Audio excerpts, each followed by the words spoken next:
Comrade Ramaphosa, the president of this land of ours, South Africa, former President Thabo Mbeki, Mrs. Zanele, the Skweyiya family, and the Mazubiko family. The Letuli detachment, and all the other detachments whom Zwane interacted with, especially the ordinary people in this country.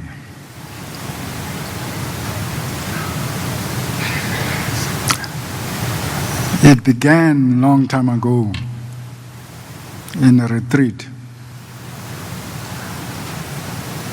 My interaction with Zwane.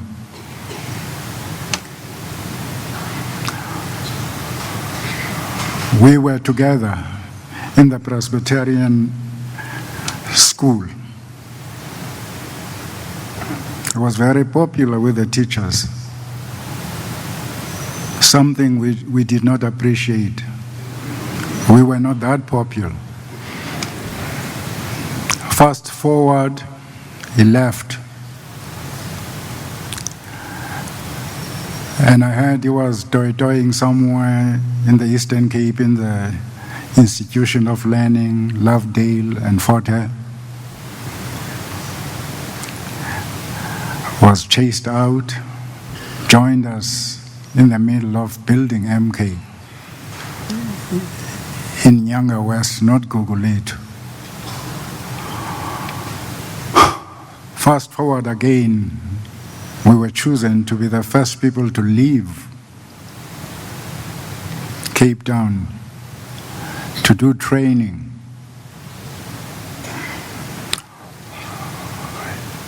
They chose Skweyiya, they chose myself, Ngondleka, who died in battle, Ngamlana, also from Maitland, who died in battle, and Chris Hani. Me and Ngondleka, we were not students. We were streetwise in the township.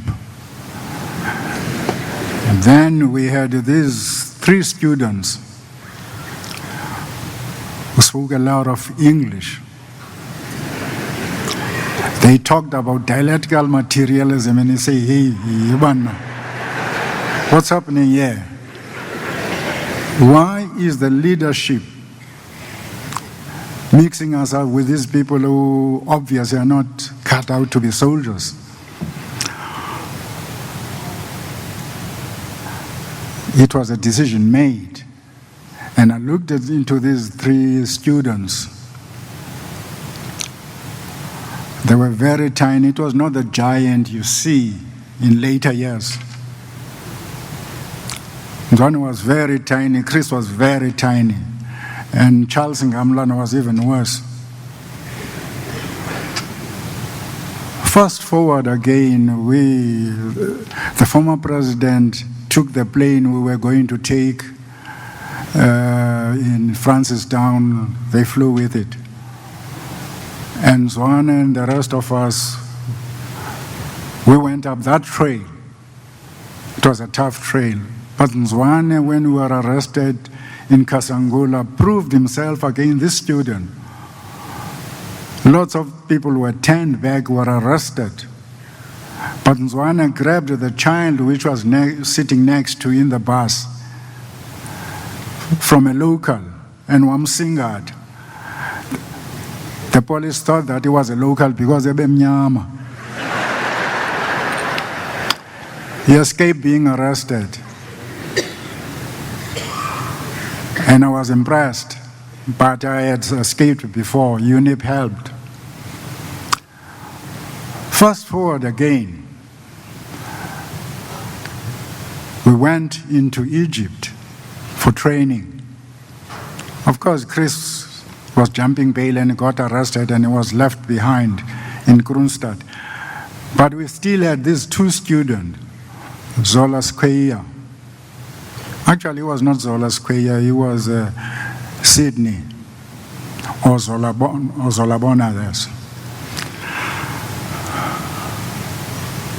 We were put in Egypt in a very tough training, which is called survival.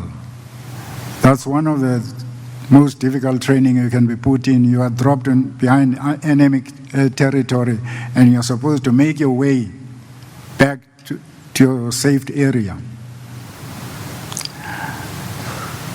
We didn't tell Nzwana that we were skeptical about them, but I think he knew. But in that training, he proved himself that he can be as tough as any one of us was. In Egypt, we were put in charge with Jack Khatib, or one commander, who used to tell us that niphethwe ndim ndaniphatha nasekhaya.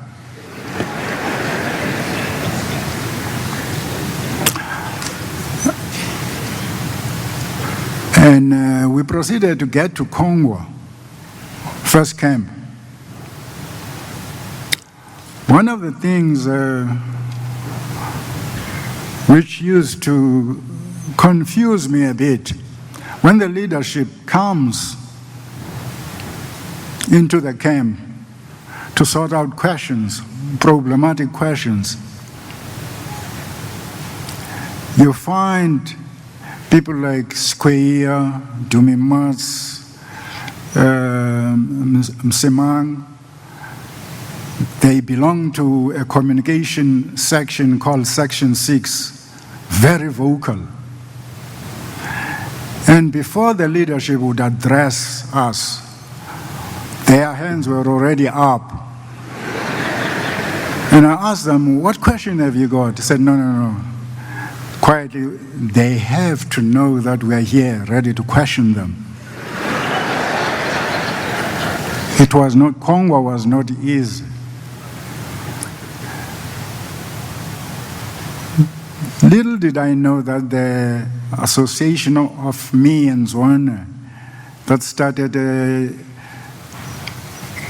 in retreat was to take one throughout the training. We train in every place. And he went through. By that time, we were not questioning him. And the three of them, actually, they excelled in everything we could do.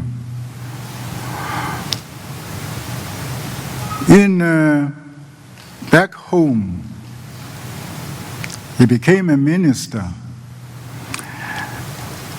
And then this man who always said, "Ndaniphatha ndiniphathe nasekhaya," was not around in the country.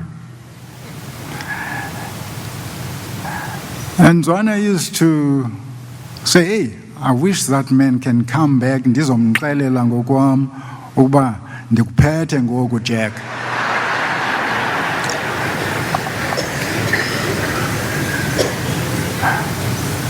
This was not arrogance. Zwana could, when he felt about something, he would tell you as it is, not diplomatic about, but he was a sensitive person. I've been with Zwana throughout 62, all along. He belongs to this detachment I commanded that crossed that river in 1967. There are lots of his comrades right here who have come to say their goodbyes. They would tell you the kind of person this man was, very sensitive, especially to people who have nothing, especially ordinary people. Together with him, I would touch him by phone and say, Nzwane, could you help man? Kuyahlutsheka apha ngumgwenya, kuyahlutsheka ngabantu ekuhlaleni. And Nzwane would tell me that you don't need to tell me, I know I am doing 1, 2, 3. This is outside the official duties as a minister. He was doing it because he knew the people, some of them long before he left exile. This was the sensitive side on Zwane, a leader that needed no policy to make him work.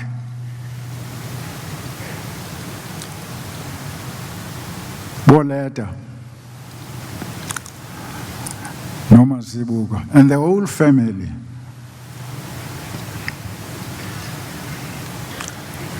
Lalani ngoxolo. Silahlekelwe lapha. Silahlekelwe. Sometimes some people don't know, and it's very sad when you don't know what you've just lost. Indoda lena, this is a leader, this is a soldier, this is a commander. When we crossed into Zimbabwe, into Rhodesia, it's not because he didn't want. The ANC had duty and gave him some duties. He wanted to be there. Lalani ngoxolo thuthukile.